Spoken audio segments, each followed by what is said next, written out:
So finally আমরা প্রবেশ করে গেলাম আদিনা মসজিদ। তো ভিডিওটা দেখতে থাকো, অনেক ইতিহাস আছে এখানে জড়িয়ে। এটা আদিনা মসজিদ, জায়গাটার নাম আদিনা, এটা মালদা জেলার তে বিখ্যাত।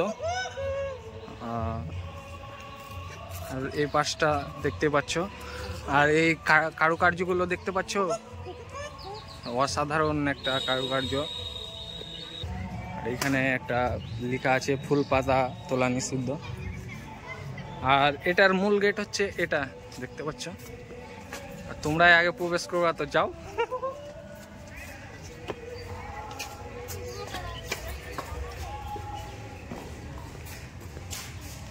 আর এই কারুকার্যগুলো দেখতে পাচ্ছ, একটা অসাধারণ একটা।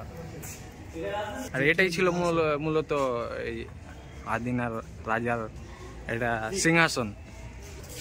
সেম একই কারুকার্যে তৈরি এটা। ওই পার্শ্বে দেখতে পাচ্ছ, ওটা হচ্ছে আদিনা ইকো পার্ক, যার মূলত টিকিট হচ্ছে 30 টাকা। ওটা অ্যাকচুয়ালি কি ফ্রি ছিল, তো ওটা দেখাশোনার জন্য ওটা একটা চার্জ নিচ্ছে। যাই হোক, এখানকার ভিউগুলো দেখতে পাচ্ছ, অসম ভিউ গো।